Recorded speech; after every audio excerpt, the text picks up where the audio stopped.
ಇಂದು ನಮ್ಮ ದಾವಣಗೆರೆಯ ದಕ್ಷಿಣ ವಿಧಾನಸಭಾ ಕ್ಷೇತ್ರದ ಒಂದು ಪ್ರಚಾರಕ್ಕೆ ನಮ್ಮ ಸಲೀಂ ಅಹಮದ್ ಸರ್ ಇದ್ದಾರೆ. ಸರ್, ಇವತ್ತಿನ ಒಂದು ಚುನಾವಣೆಯ ರಂಗು ಹೇಗಿದೆ? ಚುನಾವಣೆ ರಂಗೇರ್ತಾ ಇದೆ.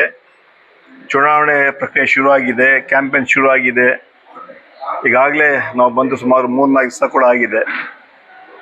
ನಿನ್ನೆ AICC ಜನರಲ್ ಸೆಕ್ರೆಟರಿ ಸನ್ಮಾನ್ಯ ಸುರ್ಜೇವಾಲಾ ಅವರು, KPCC ಅಧ್ಯಕ್ಷ DK ಶಿವಕುಮಾರ್ ಅವರು ಈಗಾಗಲೇ ಹಲವಾರು ಸಭೆಗಳು ತಗೊಂಡು ಎಲ್ಲ ಶಾಸಕರಿಗೆ, ಮಂತ್ರಿಗಳಿಗೆ, ಕಾರ್ಯಕರ್ತರಿಗೆ, ಪದಾಧಿಕಾರಿಗಳಿಗೆ ಎಲ್ಲ ಬೂತ್ ಮಟ್ಟದಲ್ಲಿ ಇವತ್ತು ಹಂಚಿಕೆ ಮಾಡಿದ್ದಾರೆ. ಜವಾಬ್ದಾರಿಯಾಗಿ ಅಬ್ಸರ್ವ್ ಮಾಡಿದ್ದಾರೆ.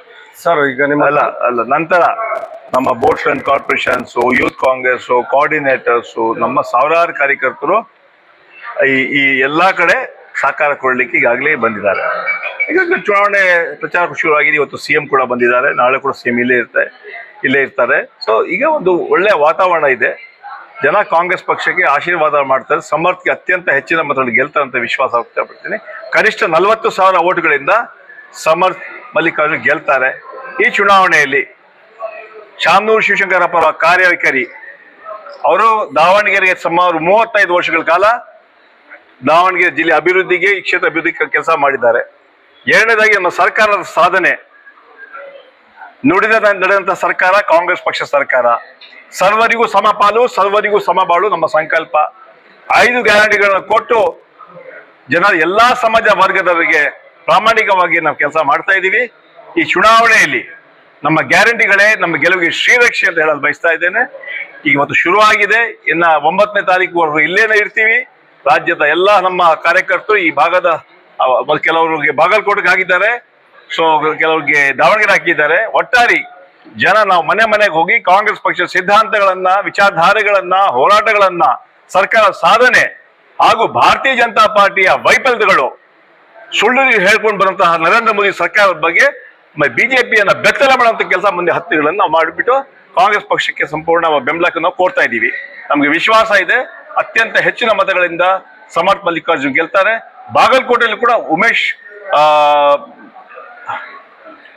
ಉಮೇಶ್ ಮೇಟಿ ಅವರು ಕೂಡ ಗೆಲ್ತಾರೆ ಅಂತ ವಿಶ್ವಾಸ. ಸರ್, ಅಲ್ಪಸಂಖ್ಯಾತರು ಹೆಚ್ಚಿರುವ ನಮ್ಮ ದಕ್ಷಿಣ ಕ್ಷೇತ್ರದಲ್ಲಿ ಅಲ್ಪಸಂಖ್ಯಾತರ ಮುಖಂಡರಿಗೆ ನೀವು ಈ ಸತಿ ಟಿಕೆಟ್ ಕೊಳ್ಳಿದ್ದು ಅಲ್ಪಸಂಖ್ಯಾತರಿಗೆ ಅನ್ಯಾಯ ಮಾಡ್ದಂಗೆ ಆಗ್ತಿಲ್ಲ ಸರ್?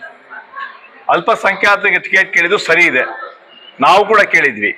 ಆದ್ರೆ ಕಾಂಗ್ರೆಸ್ ಅಲ್ಲಿ ಒಂದು ಸಂಪ್ರದಾಯ ಇದೆ. ಯಾರು ಸಾಯ್ತಾರೆ ಅವರ ಫ್ಯಾಮಿಲಿಗೆ ಅವ್ರು ಕೊಡುವಂತಹ ಒಂದು ಸಂಪ್ರದಾಯ ಕಾಂಗ್ರೆಸ್ ನಲ್ಲಿ ಇದೆ. ನಾವು ಬಾಗಲಕೋಟೆಯಲ್ಲಿ ಮೇಟಿಯವರ ಮಗನಿಗೆ ಕೊಟ್ಟಿದ್ದೀವಿ, ಉಮೇಶ್ ಮೇಟಿಗೆ ಟಿಕೆಟ್ ಕೊಟ್ಟಿದ್ದೀವಿ. ಈ ಭಾಗದಲ್ಲಿ ಶಾಮನೂರು ಶಿವಶಂಕರ್ ಬದುಕಿದ್ರೆ ಅವ್ರು ಇನ್ನು 2 ವರ್ಷ MLA ಆಗ್ತಾ ಇದ್ರು. ಆ 2 ವರ್ಷ ಮಾತ್ರ ಕೇಳಿದ್ದಾರೆ ಅವರು. ಇವತ್ತು ಯಾವ ರೀತಿ ಬಾಗಲಕೋಟೆಯಲ್ಲಿ ಕೊಟ್ಟಿದ್ದೀರಾ ಅದೇ ರೀತಿ ದಾವಣಗೆರೆಯಲ್ಲೂ ಕೂಡ ಕೊಡಬೇಕು, ಇಲ್ಲಾಂದ್ರೆ ಅಲ್ಲಿ ಅನ್ಯಾಯ ಆಗತ್ತೆ. ಯಾವ ಕಾರಣಕ್ಕೆ ಶಾಮನೂರು ಶಿವಶಂಕರ್ ಅವಮಾನ ಮಾಡೋದ ಕೆಲಸ ಮಾಡಬೇಡಿ ಅಂತ ಎಲ್ಲಾ ಮುಖಂಡರು ಕೂಡ ಇಲ್ಲಿ ಬಂದು ಹೇಳಿದ್ರು. ಅಂತಿಮವಾಗಿ ಮುಖ್ಯಮಂತ್ರಿಗಳು, APCC ಅಧ್ಯಕ್ಷರು, AICC ಜನರಲ್ ಸೆಕ್ರೆಟರಿ ಎಲ್ಲ ಅಲ್ಪಸಂಖ್ಯಾತರ ಮುಖಂಡರ ಕರೆದು ಮಲ್ಲಿಕಾರ್ಜುನ ಸಮ್ಮುಖದಲ್ಲಿ ಚರ್ಚೆ ಮಾಡಿ ಕೊನೆಗೆ ಒಟ್ಟಾಗಿ ಅಭಿಪ್ರಾಯ ತಗೊಂಡು ಅವರ ಮಗನಿಗೆ ಸಮರ್ಥ್ಗೆ ಟಿಕೆಟ್ ಕೊಡಕ್ಕೆ ನಾವು ಒಪ್ಪಿಗೆಯನ್ನು ಕೊಟ್ಟ ನಂತರ AICC ಅವರು ಟಿಕೆಟ್ ನ ಅನೌನ್ಸ್ ಮಾಡಿದ್ರು. ನಾವೆಲ್ಲ ಒಂದು ಜವಾಬ್ದಾರಿ ಇದೆ. ನಾವು 138 ವರ್ಷಗಳ ಇತಿಹಾಸದ ಕಾಂಗ್ರೆಸ್ ಪಕ್ಷ ನಮ್ಗೊಂದು ಜವಾಬ್ದಾರಿ ಮೂಲಕ ನಾವನ್ನ ಒಪ್ಪಿಗೆ ಮೇಲೆ ಇವತ್ತು ಕೊಟ್ಟಿದ್ದಾರೆ. ಅದರಿಂದ ಇವತ್ತೆಲ್ಲ ನಾವು ಕೆಲಸ ಮಾಡ್ತಾ ಇದ್ದೀವಿ. ಅಲ್ಪಸಂಖ್ಯಾತರು 2028ರಲ್ಲಿ ಮತ್ತೆ ಕೇಳಬಹುದು ಅಂತ ಮಾತನ್ನು ಕೂಡ ಹೈಕಮಾಂಡ್ ಕೂಡ ಹೇಳಿದ್ದಾರೆ. ಅದರಿಂದ ಅಲ್ಪಸಂಖ್ಯಾತರಿಗೆ ಯಾವುದೇ ಅನ್ಯಾಯ ಆಗಿಲ್ಲ. ಈ 2 ವರ್ಷ ಏನಿತ್ತು ಅದು ಸನ್ಮಾನ್ಯ ಶಾಮನೂರು ಶಿವಶಂಕರ್ MLA ಆದಂತಹ ಸಮಯ, ಆ ಸಮಯ ಕೇಳೋದು ಯಾವ ತಪ್ಪಿಲ್ಲ ಅಂತ ಹೇಳೋದು ಬಯಸ್ತಾ ಇದ್ದಾರೆ. ಸರ್, ಅಲ್ಪಸಂಖ್ಯಾತರು ಈ ನಾಮಿನೇಷನ್ ಕೊಡೋದಕ್ಕಂತ ಮುಂಚೆ ಜಮೀರ್ ಅಹಮದ್ ಅವರು ಅಲ್ಪಸಂಖ್ಯಾತರ ಬಗ್ಗೆ ಟಿಕೆಟ್ ಕೇಳಿದ್ರು. ನಾಮಿನೇಷನ್ ಕೊಟ್ಟಾದ್ಮೇಲೆ ಜಮೀರ್ ಅಹಮದ್ ಅವರು ಯಾವುದೇ ರೀತಿ ಒಂದು ಪ್ರತಿಕ್ರಿಯೆ ಮಾಡ್ತಾ ಇಲ್ಲ. ಈ ಒಂದು ಚುನಾವಣೆ ಪ್ರಚಾರಕ್ಕೆ ಬರ್ಬೋದಾ ಸರ್ ಜಮೀರ್ ಅಹಮದ್ ಅವರು? ಇದು ನೇರ ಹಣಾಹಣಿ ಕಾಂಗ್ರೆಸ್ ಮತ್ತೆ ಬಿಜೆಪಿ, ಯಾವುದು ವ್ಯಕ್ತಿ ವಿಶೇಷ ಚುನಾವಣೆ ಅಲ್ಲ. ಇದು ಜನ ಇವತ್ತು ಅಲ್ಪಸಂಖ್ಯಾತರು ಕಾಂಗ್ರೆಸ್ ಕೋಟ್ ಹಾಕುವಂತ ವ್ಯಕ್ತಿಗಳಲ್ಲ. ಯಾರಾದ್ರೂ ಅವ್ರನ್ನ ನಾವು ತಿಳ್ಕೊಂಡಿದ್ರೆ ಅದು ಎಲ್ಲ ಭ್ರಮೆಯಲ್ಲಿದ್ದಾರೆ. ಕಾಂಗ್ರೆಸ್ ಪಕ್ಷದಲ್ಲಿ ನಮ್ಮಂತ 100 ಲಕ್ಷಾಂತರ ಮುಖಂಡ ತಯಾರು ಮಾಡಿದ್ದಾರೆ. ಯಾರ ವ್ಯಕ್ತಿ ಬರ್ಲಿ ಬರ್ದೇ ಇರ್ಲಿ, ನಾಳೆ ನಾನ್ ಬರ್ಲಿ ಕೂಡ ಯಾರು ಕೇಳೋದು ಇಲ್ಲ. ಕಾಂಗ್ರೆಸ್ ಪಕ್ಷಕ್ಕೆ, ಕಾಂಗ್ರೆಸ್ ಸಿದ್ಧಾಂತಗಳಿಗೆ ಕಾಂಗ್ರೆಸ್ ಯಾವತ್ತೂ ಕೂಡ ಕೋಮುವಾದಿ ಶಕ್ತಿಗಳ ವಿರುದ್ಧ ಹೋರಾಟ ಮಾಡ್ತಾರೆ.